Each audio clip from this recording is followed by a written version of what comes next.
Bum, bum, ba, da, ba, ba, bum, bum. Hello everybody, welcome. I'm doing kind of a spontaneous live video. I want to do a reading. I was just reminded that today, December 23rd, according to the Celtic calendar and the Druids, today is the Nameless Day. It's a day outside of time, outside of the calendar. And so it's a day of pure potential. It's represented by the mistletoe, which I just found out from this Irish shaman I've been working with, that mistletoe, according to the Druids, is considered to be the heart of the oak. Because during the winter time, the oak basically dies, right? Just like all the other trees goes dormant, and yet the mistletoe continues to grow and to thrive and stay green. So it was believed that the mistletoe was actually the heart of the oak, because even when the oak died or went dormant, the mistletoe still kept the oak alive. So I thought that was really, really cool. And so I'm going to do a reading with the medicine card deck on this day of pure potential to see, and this is just a general reading. It's going to be more true to the way, like when I do a reading for someone in person in a session, this will be closer to what you will get rather than my Monday night mini medicine card readings where you just get the one card. So kind of excited to see what is going to come up. And even if not everything resonates or applies to you, just take what does. Listen to your heart. Your heart will tell you the guidance that is meant for you. And I might say different things in different ways because as people watch this, whether live or repeat, their energy comes in and it affects what I get from my guides, from the animal spirits. So something I say may apply to you, and then the next thing I say applies to someone else. So take whatever resonates. All right, so I'm going to pull. So the way I do a reading is I pull 5 cards. Let's see. Normally I do it for the person across from me, so I'm realigning my brain to do it facing me. So I draw 5 cards, and they're kind of a cross pattern, but it's actually a medicine wheel. I'll show you once I get the cards laid out, and I'll explain it a little bit more. So, okay. They want me to shuffle a little bit more. For those of coming in late, I'm just doing kind of a spontaneous live. Hey, Roulette and Joe. Hey, Valerie. Hi, Penny. Thank you for watching. I'm just doing a spontaneous card pull. I wanted to do a full spread card pull because today, December 23rd, according to the Druids, is the Nameless Day. It's a day kind of outside of time. It's outside of the lunar calendar. And so it's a day of pure potential. So I thought that was the perfect day to do a reading. A general reading for what lies ahead and what we can turn that potential into. So, and please share this video. Thanks, Valerie. If you would, I would appreciate it. The more I can get my voice out, the more people I can help. Not that people need my help, but help them to find their own light. Alrighty.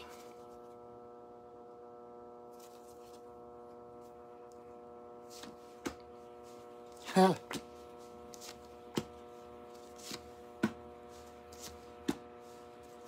Interesting. Okay. Give me a second here. I will show you the cards. Oh, thank you for sharing, Roulette. Like I said, this was an unannounced, spontaneous thing. So here are the cards. So you see, it's basically a medicine wheel with east, south, west, and north, and north and center. Trying to point while I'm facing my phone at it is kind of weird. Anyway, so we have boar in the east, which is the mental realm, air. The south, we have salmon, which is the place of fire. So it's the place of action and passion. And the west is water. So that is the place of the emotional realm. North is earth. So that's the practical real world applications of everything, how you express in the world. And of course, center is the hub of the wheel. So this is the spirit card, kind of the hub that holds everything else together. I like to think of it, I like to start in the east where the sun rises and go in the spiral all the way around. So it's like a hero's journey around the wheel in that spiral to center. So that is the cards that came up. And now I will go through them one at a time and tell you what I get from them. My perception is not the only one. And like I always, when I do readings for people in person, I let them take a picture, because sometimes there's deeper meanings to different animal kin, and they might hear something else or look it up later and find something else that is pertinent. I am not the know-all and be-all of these things. I've just done a lot of work and have a lot of experience working with the animal spirits, with the shamanic, had a lot of shamanic initiation, some shamanic work. But just because I have had that experience doesn't mean I know better than you do what it means to you. So again, starting in the east, the place of air, the mental realm, where the sun rises, we have wild boar. It's kind of an interesting card to come out at first, like the first card up. The initial card, because wild boar is about initiation. In many cultures around the globe, killing a wild boar is the rite of passage into adulthood. And part of the reason of that is that wild boar is probably the fiercest animal on the planet. A tiger will see a boar coming down the path, and the tiger will turn tail and run the other way. Because even a tiger doesn't want to mess with them. Because they kind of go into, there's a spirit showing up, my nose is itchy.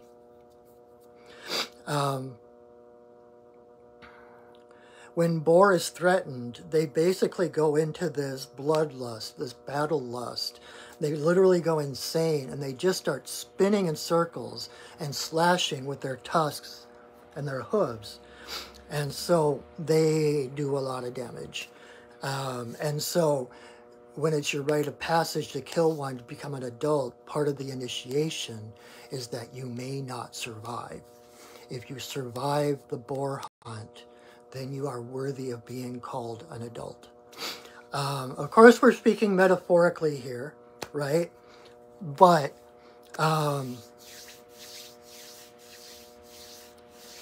What that means in this day of potential, in this day between outside of time, is that we have the opportunity to grow. It's not necessarily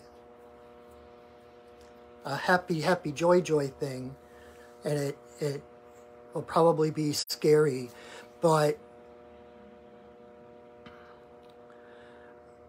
you know, we live our lives in our comfort zone, right? We've got this kind of bubble of reality. It's kind of the comfort zone. You get to the edges and it gets a little more uncomfortable, but you're still safe. And the way I kind of see it in my head is that Boar is the fear that patrols the perimeter of our comfort zone. And he's the one that keeps us safe. He's like the seed casing, right? Where the soft inner seed can grow and be safe to do so because of the hard shell that protects it from outside interference.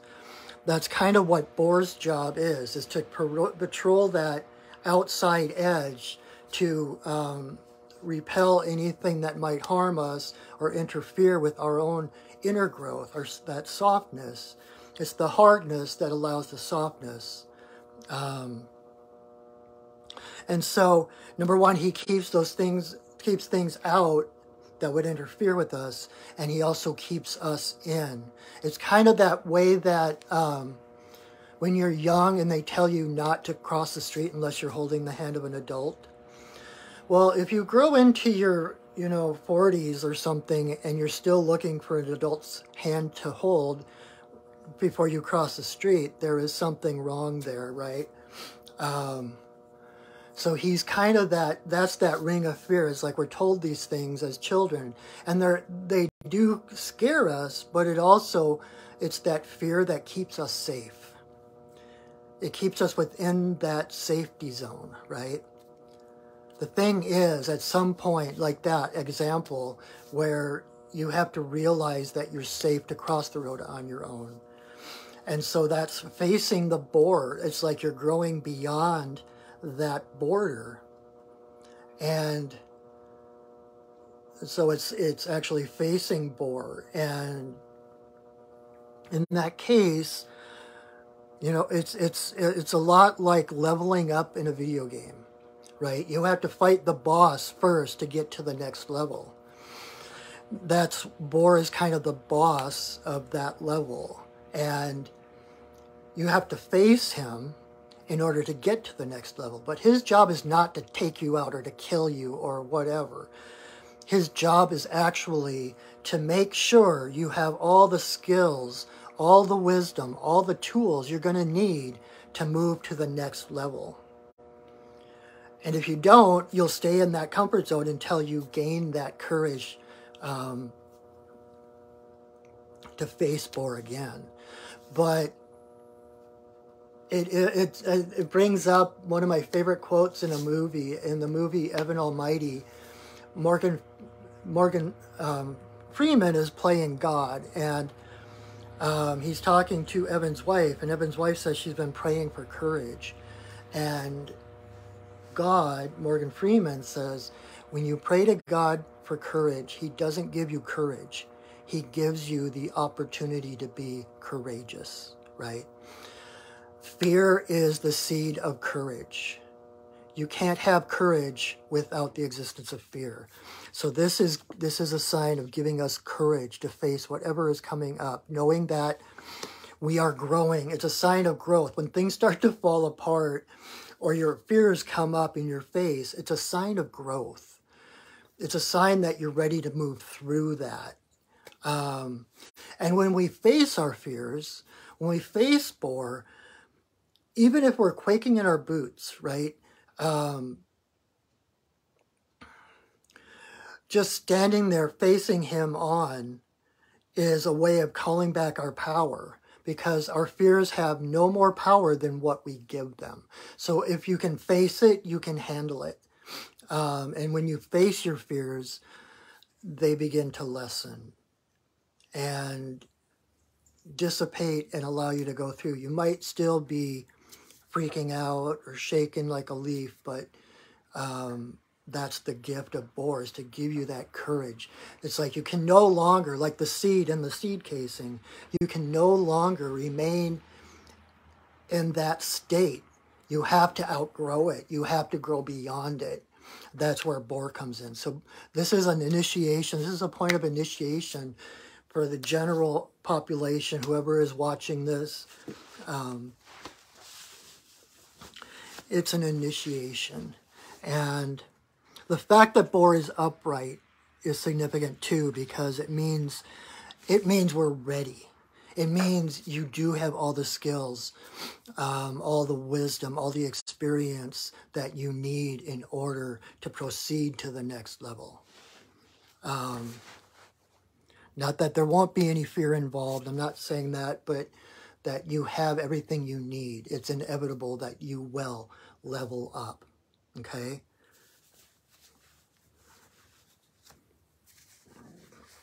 Okay. So, a lot of times the cards that are opposite each other in a reading tend to play, kind of interact and balance each other out. So if from the east with Boar, we jump across to the west, the place of water, so the place of emotions, we have Heron. And Heron is in reverse. This makes total sense to me because this is the key to this. Heron is about stillness. Heron is about, like a friend of mine says, owning your space. It's about being present. It's about, like Heron, whose feet are in the mud, so he's connected to the earth, under the water, and then he stretches up with his head in the sky, metaphorically speaking.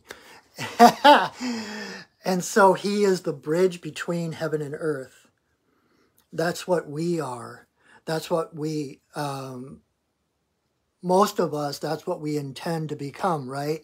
In shamanism, we call it the hollow bone, being that clear channel through which spirit can be brought into the physical.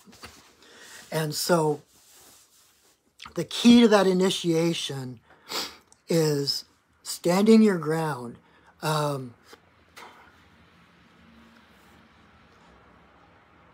Anything you can do, any kind of initiation or practice or whatever that you can do to keep yourself centered, to keep yourself present, will go miles in toward that initiation, making it smoother and less problematic. One of the things with Heron, because of that stillness, Heron can stand still for like hours. And what he does basically, he stands in the water, you know, and his legs are like really skinny. So he doesn't create ripples. He doesn't create waves. He stays in stillness. And so, like Alan Watts talks about, you know, you can't flatten waves with a flat iron, right? You just create more waves. So through that stillness, through that calm, through being the eye of the storm, Heron allows the waters to still around him. Meaning, number one, that they become clearer, right? That you can see through them. And as he's standing there, he casts a shadow onto the water. And because he can stand there for hours in perfect stillness, the water under his shadow cools, and the fish are drawn to the coolness of his shadow. So by being that perfect thread between heaven and earth, perfect stillness, everything he needs comes to him. He's not out chasing things. You know, I think, like, sometimes when Heron comes up in reverse, I kind of picture him down in the water, splashing around, looking for the fish. And all that's going to do is scare the fish away, right? So You don't need to, when you chase what you desire, you basically push it away. There is nothing you desire that is not already a part of you. You already have within you everything you desire. And it's a matter of stillness and claiming those things, letting them come to you in their own perfect timing. You know, and heron is one of the greatest hunters in the animal kingdom. And you can go from that stillness, like statuesque stillness, to a lightning shot. As soon as a fish shows up, it's like a lightning shot and he's got the fish.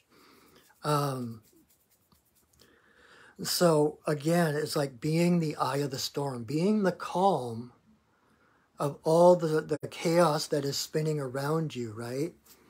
And eventually that storm is going to blow itself out and calm. But if you're, rather than holding your space, if you're out in the storm, chasing things, trying to put things back together, trying to duct tape things back the way they were, all you're doing is stressing yourself out. You're adding ripples to the storm. You're adding energy to the storm, making the storm stronger, right?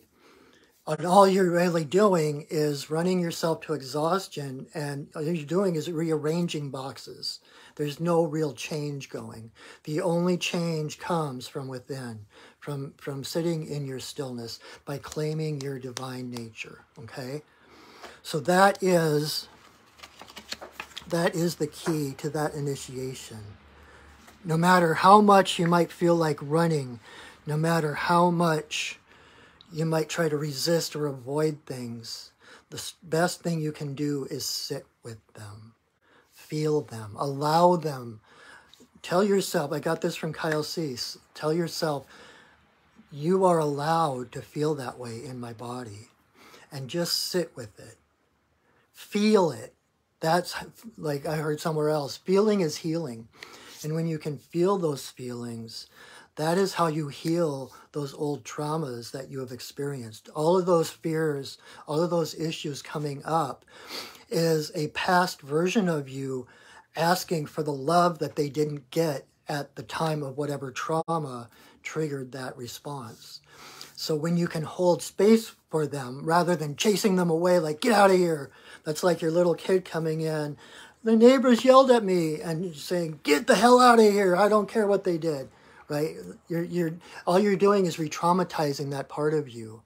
And it's time for us to open our arms and receive those parts back, to give ourselves the love that we expected from outside of ourselves. And the thing is, just like Heron, when you do that, when you can accept yourself and love yourself, own your space, that's when all the love in the world comes your way. Because you're in stillness and you're holding that vibration of love. And like begets like when it comes to frequencies, right? And so you're in that space of love. The universe responds by bringing you more. Okay? So next, if we go into the south, the place of fire. So it's the place of action and the place of passion. So I kind of think of the southern card as kind of the place of purpose, because it's that inborn spark of desire that we're born with. Whatever whatever mission we came here, whatever we came here intending to do or to be, is that fire within us, that passion, that desire that we have, the things that we cannot not do. Okay, and the card that came up in the south was salmon. And especially when it comes up upright like that, you are not, okay, how do I put it again? It's not a question of if you get home, it's a question of when. It's like when salmon comes up, salmon is about returning home, returning to your origin, returning to that original innocence and purity you were born with, right? And when he comes up upright, you're guaranteed to get there. And when you know you're guaranteed to get there, when you know without a shadow of a doubt that you are going to live through whatever experiences are coming up, then life becomes an adventure. It's about how I'm going to get through this, not if I'm going to get through this, Then every bend of the river doesn't hold that dread for you. It's kind of like, rather than, oh my God, what's ahead of me? It's like, oh boy, what's ahead? What new things are going to be there? What new waterfalls are going to be there for me to leap over, to gain higher ground, to return closer to my original state of divineness and love and light. Another thing about salmon is about validating your vision, validating your connection to spirit, validating the manner with which you get guidance, okay? Because from everyone else's perspective, salmon is swimming backwards, swimming upriver rather than downriver, right? So don't be surprised, and you're probably already familiar with this whole thing about people looking at you thinking you're crazy, like, what the hell are they doing? They're going backwards. And the thing is, you see pathways that others don't. That's where it becomes so important to trust your own heart, to trust your own guidance, because you see pathways that others don't. And when salmon is swimming upstream, he's actually following the ebbs, the most of the time when I see a salmon in the river is kind of off to one side or the other. I hardly ever see them like down the middle of the river, because that's where the current's the strongest. And some places along the shore, the river actually goes backwards. Those are the places where salmon goes. It's like when you see those pathways others don't, you're actually being carried by spirit. That flow of the river going backwards, or the whirlpools. When salmon jumps up the falls, he's not just getting a running start and leaping with his own energy. There are whirlpools at the base of those falls. And salmon is zipping in, hitting those whirlpools and slingshotting up the waterfalls. Again, it's that intention of getting home, knowing that spirit has your back. And so spirit is that whirlpool. Spirit will give you those whirlpools to slingshot you over your obstacles. A couple of years ago, I was down at the river, at the Cedar River, where I do ceremony a lot. I was sitting on this rock that kind of juts out into the river a little bit. And just over a little ways away was a salmon, big salmon. And as I sat there, he came over just like a little puppy dog. He came over to the rock and hung out right under me, right under the edge of the rock where I was sitting. And it was so much like a puppy dog. Like, he came over, he was all excited. And the one thing that I picked up from him was enthusiasm, gumption. It's like he was so excited to go home. There was nothing that could hold him back from getting there. And I mean, that is one of the things that is so lacking in our world: gumption, enthusiasm.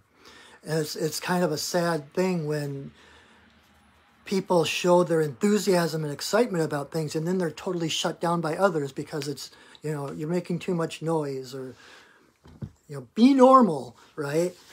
But the world needs more passionate, more enthusiastic people following their path enthusiastically. We don't need more people to just follow the rules and not make a scene and all of that. We need people who are willing to do that leap, to leap from the river over the falls. And in some Scandinavian language, I don't remember which one, the root word for salmon and the root word for somersault are the same word, because they would watch these salmon, these fish that were so joyful that they were leaping over waterfalls. And then they would watch their kids tumbling on the lawn, and they equated those two energies. And so what this says, being in the South, in the place of fire and action and passion, what better animal to have in the place of passion than the passionate salmon? And so whatever your personal initiation is at this time, never doubt Spirit is providing you the slingshots, the whirlpools, the ebb tides to get you over that initiation. It's a matter of surrendering rather than going for it, right? It's like knowing that it's that surrendering into who you actually are, that divineness, and allowing the universe to carry you there rather than thinking you have to figure out all the hows and the wherefores and organize and orchestrate everything to get home. This is about letting that go.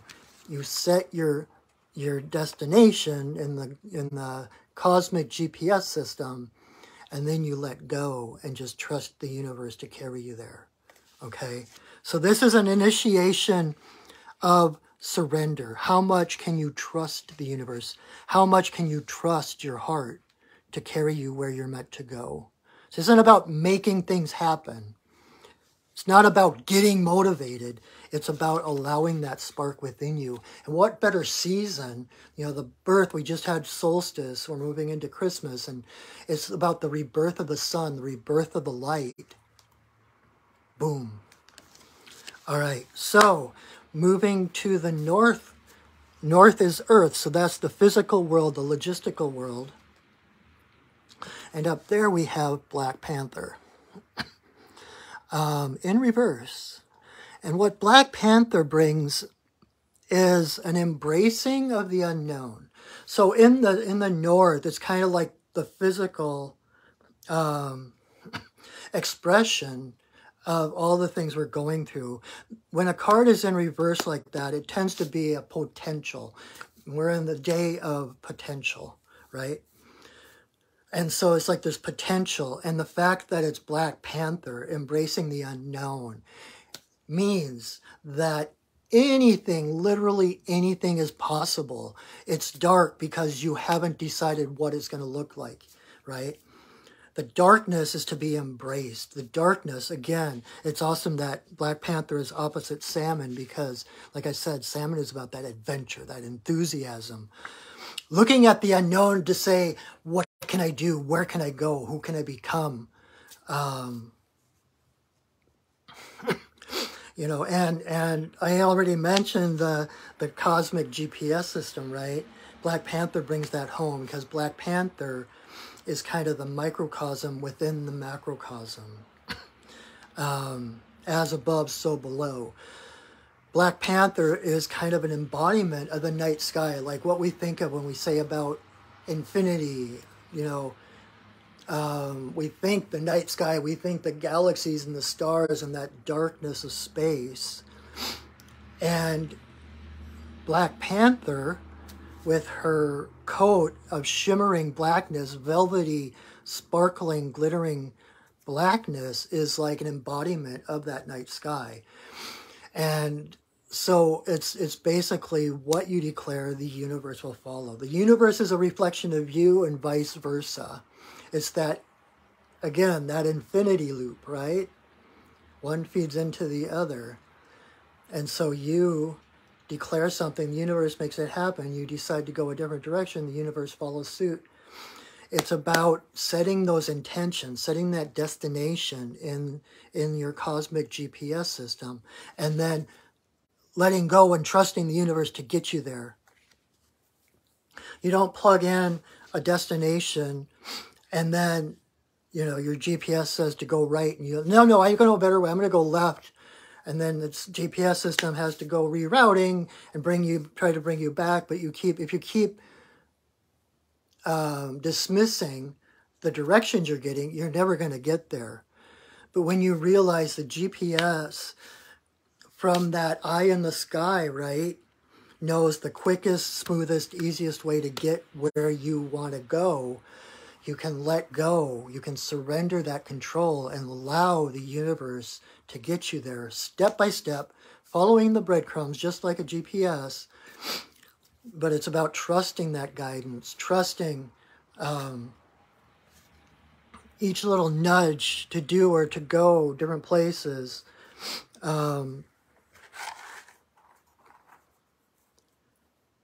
At the same time, if you were to,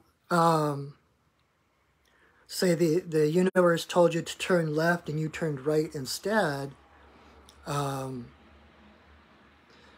there's no judgment in that. There's no such thing as sin. There's no wrong move. There's no wrong decision.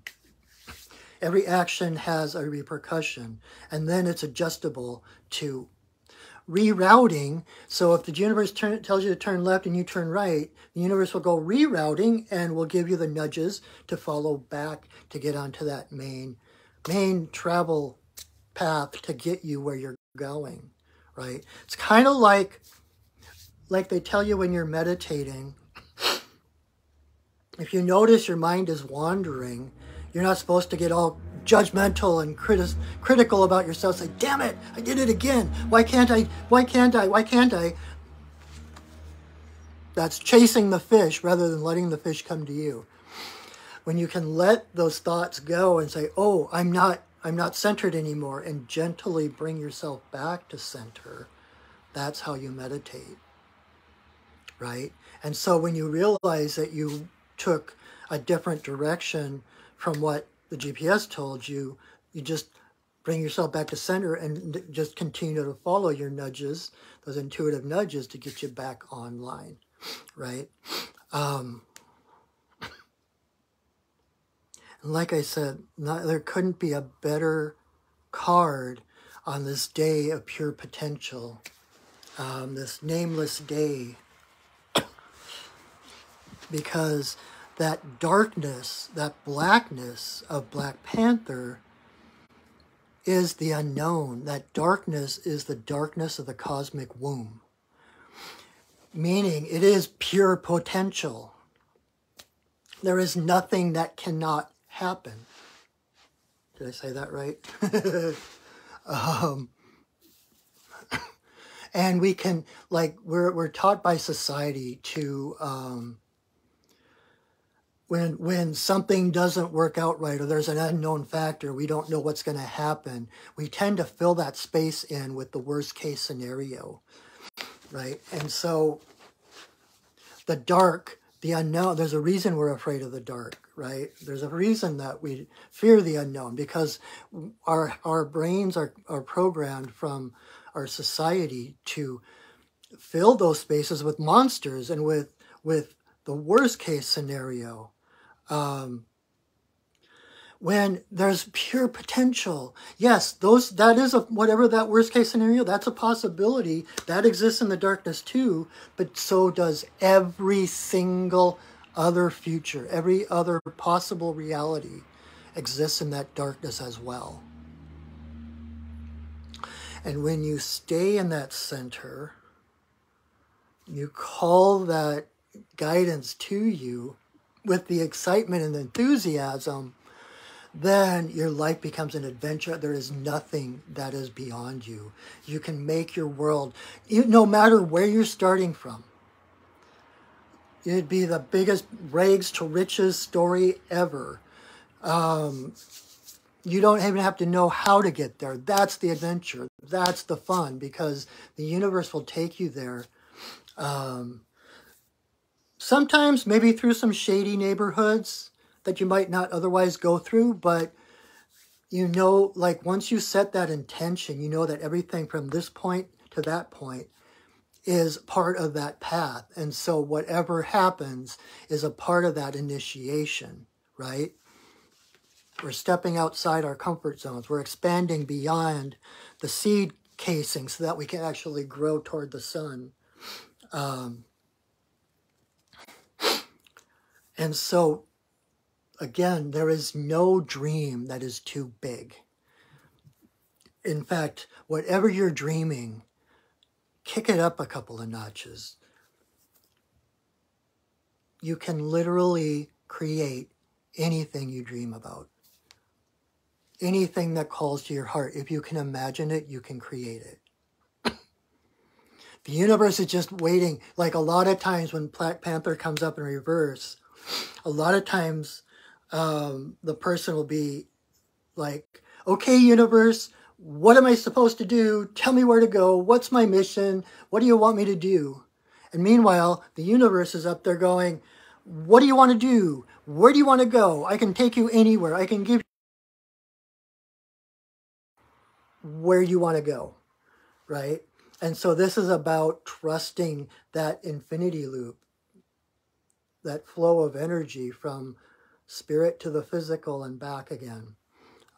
Trusting that every step forward is a step toward that destination, no matter what it looks like or feels like. There might be old issues, old fears that need to come up for you to grow past to be the person you need to be at that location. So it's not that it's all going to be gumdrops and candy canes, but every experience will have a benefit. Again, that's that salmon coming to the waterfalls, hitting that whirlpool, and shoom, jumping up over, right? So the fact that Black Panther is in the north, it's like your future is totally unwritten. Oh, I just reminded me of that,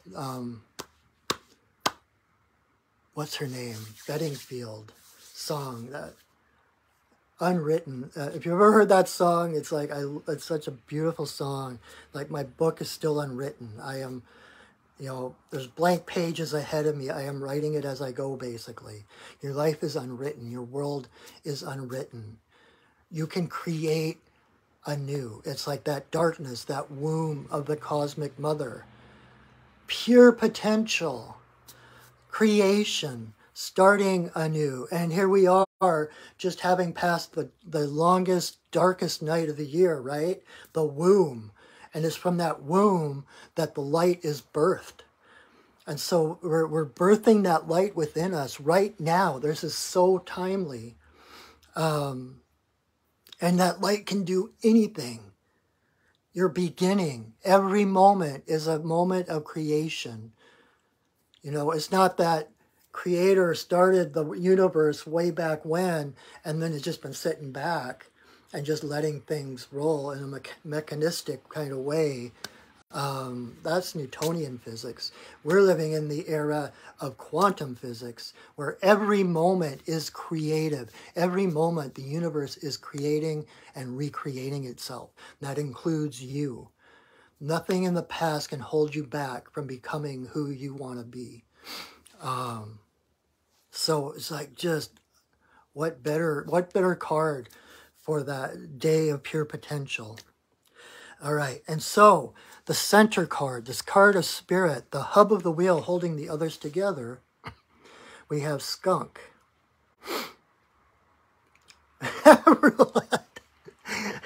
I take your reading rainbow and raise you a Willy Wonka. Come with me and you'll see. Be in a world of pure imagination. I love that song. So in the middle, the center, we have skunk. A lot of people are like, skunk? Why skunk? I actually work quite a bit with skunk medicine. I love skunk medicine. Oh, I've got a bag with a skunk hide, but it's unreachable at the moment. But skunk is, the word for skunk with this deck is reputation. It's like when skunk is coming down the woodland path, number one, everyone knows who's coming, and everyone knows how to treat him. right? It's like, oh, skunk's coming, got to be on my best behavior, got to behave, don't want to piss off the skunk. And if you equate the scent with energy and think about your reputation as the energy that precedes you, like when you walk into a room, your energy precedes you and touches everyone there, and everyone is either lifted or lowered depending on what your energy is, right? And so skunk is, well, there's so many complexities to skunk. I'm not sure if I'm going to be able to cover all of them, but the most obvious thing is the black and white, right? So skunk is about discernment, the black and the white. And it's not one better than the other. It's just like we were talking with Black Panther. That's the dark, that's the mother. The white is the light that we bring from that darkness. So it's the yin yang. It's that infinity loop. They're dancers. They're lovers. They're not opponents. And so it's about, especially with your energy, being congruent with your energy, owning your own issues, not blaming. You know, if skunk is in reverse, it can be kind of a person who blames everyone else, someone that plays victim all the time. And so they're constantly spraying, right? They're constantly spraying. They're giving their power away to someone or something else, saying, oh, I could be great if it wasn't for that person, or if that one job had come through, or whatever it is. So you're spraying indiscriminately.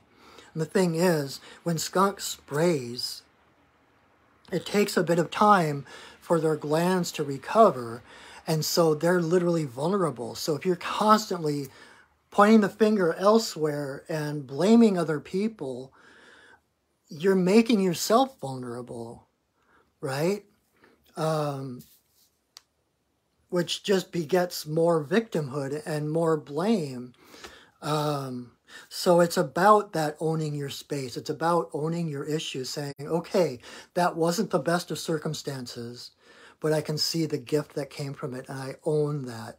I allow that feeling to exist in my body of wishing I had known better, or wishing, if I had known better at that time, I could have done it differently, but you didn't. So it's that grace of allowing yourself to grow in your own way at your own time, right? And once you own your issues, once you own your energy, you're a powerhouse. You become like a star radiating this light, right?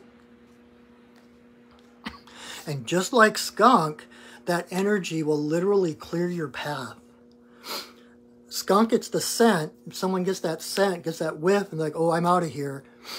People who might otherwise find conflict with you or challenge you or whatever, they might not even recognize it, but like before you come into a room, they might leave because they can feel that presence coming in. It makes them uncomfortable, and so they leave. And so it tends to be just like that black and white. People either hate you or love you. There's hardly any in-betweens. And likewise, like when you do walk into a room, you can scan that room and you know exactly who you can trust, who you can love, and who you can't, right? So this whole spiral journey coming through to skunk is about, this initiation is about owning our own energy, bringing it back home, right? Like I said with Heron, becoming that hollow bone between heaven and earth. And, in one of my shamanic courses with Sandra Ingerman, we journeyed and asked our guides to show us energetically what's going on with the human race, right? And this is a part, like if skunk were reversed, it can also be a deep level of codependency. And when I journeyed and they asked them to show me how energy works, how power works, it showed me like 3 people, and they were all like thinking that they had to get their power from someone else. So it was this really ugly, toxic, gross, grabbing power from the other person and trying to claim it for their own. But when you do that, of course, you never get enough, and you have to keep taking. Or people were giving their power to someone else. Oh, save me, you know, and the others are hungrily eating it up. And so it was this real toxic, mucky, gross energy. And all of a sudden, one of the 3 people aligned with spirit, realized their source was upward, their source of energy, their source of power was spirit. And so they, instead of trying to grab power from out here, they aligned and boom, they were centered, they were in their power, which left the other 2 fighting back and forth, trying to claim power. And if they tried to claim it from the first person, it just didn't work. They couldn't get their hooks in. There was no place for them to get to gain hold of them. But then once the first guy did it, then one of the other people saw the first guy, the first person, and was inspired, like, oh, I can do that. And so that person, the energy shot straight up and down, right through like heaven and earth. And that person became empowered, became whole, because they were no longer looking for their power outside of themselves. And lo and behold, when the second person aligned, that third person had no one else to feed off of or to try to take their power or give their power away. And so they had to just naturally, kind of that 100th monkey thing, there was no place outside of them to gain power, so they were kind of naturally forced to align. There was no other option. And that's how we heal the world. That's why this is so important. The heron.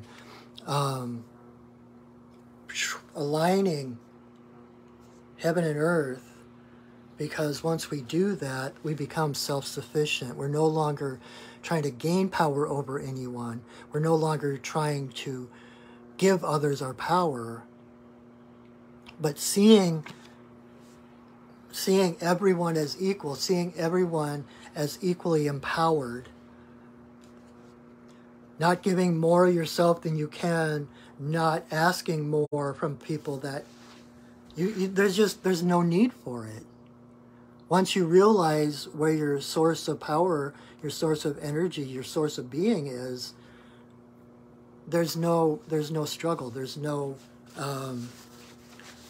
power struggles. If you think about the state of the world today, any place that there is fighting, any place where there is violence, that is what's going on. It's a power struggle. It's people thinking that they can only be saved by other people, or by putting their power upon other people, making other people subservient. It's a failure to see what is actually true. It is a failure to see the equality of every single person, every living being, right? That is the one thing. That is the crux of every challenge in the world. Once people find, like there's that thing, I don't remember what tradition it comes from. I think I heard Bruce Lee talk about it, but how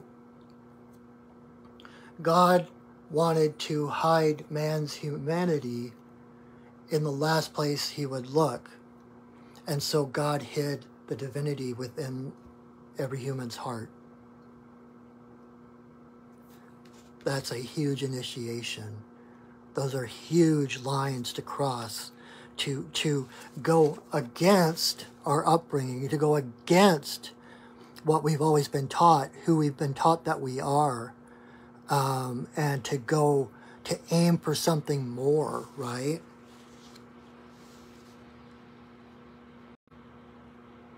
There's no holding us back.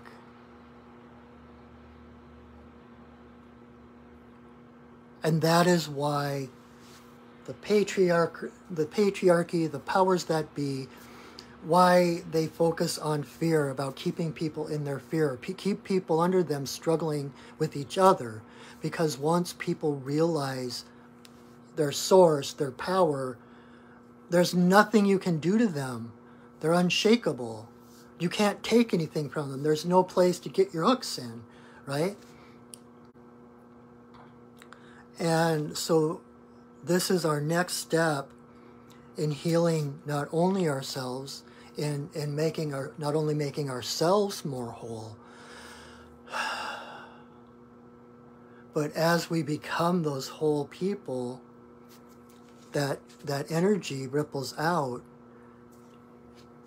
And like they say, the tide raises all ships, right? The higher you raise your own frequency, you automatically raise it for everybody.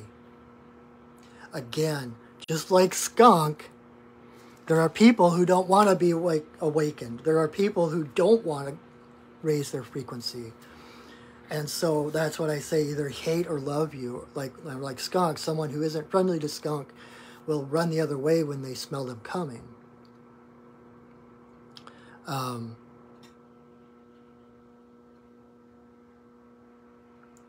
What was I going to say? So even if people don't like you, even if, especially if people say you're too much, or you're too emotional, or you're too loud, or whatever it is, keep doing it. That's a sign that people are uncomfortable with the truth. But like Marianne Williamson with that one quote, it's like my favorite quote, but it's so long I can't remember it all. But basically, there's nothing enlightened about playing small for the comfort of others. We're not here to keep things the way they are, the way they were. We're not here to keep the status quo. We are here as movers and shakers to raise that vibration, to change the systems that have been so oppressive for so long, right? The patriarchy, it's time to bring it more into the divine feminine, where everything is inclusive, where every person, every living being gets the respect and space they need to grow. Sometimes, like I said, when I go down to the river for ceremony, one of the two places I go to tends to be kind of popular in itself. And so sometimes I'll go down there, and sometimes I don't mind if there's other people around. I'll just do my ceremony anyway.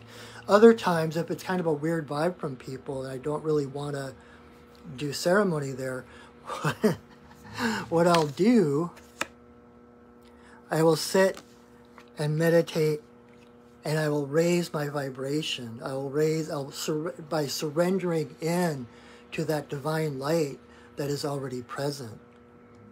And it's amazing, because people who aren't open to that, all of a sudden they'll get uncomfortable and they will leave. I have cleared the beach before just by sitting in my own energy, raising my frequency, remembering my divine light.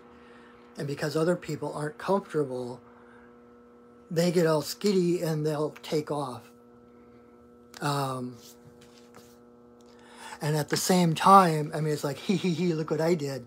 But it's also, you just planted a seed. You just made available to someone a feeling that they have never felt before. And they might run for the hills. They might run for years or lifetimes. But eventually that seed will take root and will grow. And they'll be like, oh, that's what that feeling was. Oh, why was I so afraid of it? Right? So don't, when I first started reading about like New Age things and creative visualization and meditating and love and light, I thought that, oh, cool, the more I find my own love and light, everyone around me is going to be happy and it's going to be joyous. And no, it doesn't happen that way. Because once you raise your frequency, there are people who are invested in keeping you where you are. And you just change, you just raise your frequency. They have no idea how to relate to you. You're no longer giving them the power they might have had over you. And so they come at you or they leave. And that's as it should be. Because once you raise your frequency, like I said earlier, frequency begets frequency. Like frequencies mesh, resonate. And so when you raise your frequency above others who were in your life, they either have to raise their frequency to meet you or they have to go because there's no space for them in that frequency, in your energy field. And it's, I mean, it is just simple frequency, just like you unlock your car with your fob or whatever they call it. When you press that button, it doesn't unlock everybody's car. It only unlocks yours. And so when you put that energy out, only those who resonate with you are drawn to you. Where did I hear that? When you become who you actually are, cast off the chains of who you were told you were or what you were capable of or how you fit into the hierarchy of the world.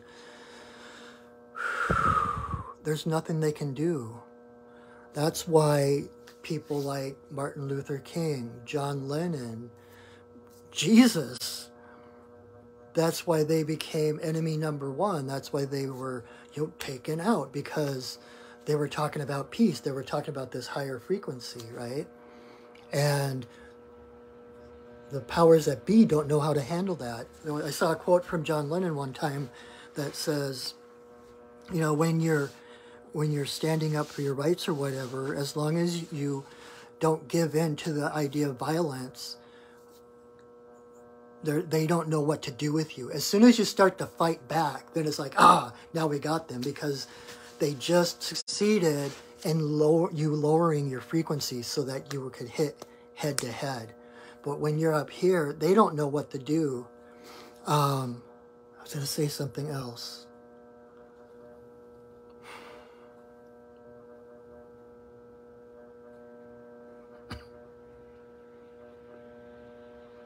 So never lower, like, if there is someone that is holding conflict with you, if there's anyone that's coming against you, never lower your frequency to go eye to eye. Yes, that Denzel Washington quote, your spirit irritates their demons. That's exactly it. And what are their demons? But their fears, right? It's their fears that they don't want to face, or maybe they're not ready to face yet. That's perfect. There's no judgment. And so be yourself. Know that you're already whole. Know that you are already high vibration. It's letting go of all the things, all the beliefs, all the thoughts that tell you you're not. That's how you raise your frequency, by dropping into that high frequency that you already are. Your soul is like a beach ball. I'm going to use up all of my metaphors tonight. When you take a beach ball, you try to hold it underwater. You can do it for a while, but eventually that beach ball is going to shoot to the surface, right? Because the air in the ball wants to reunite with the air above the water.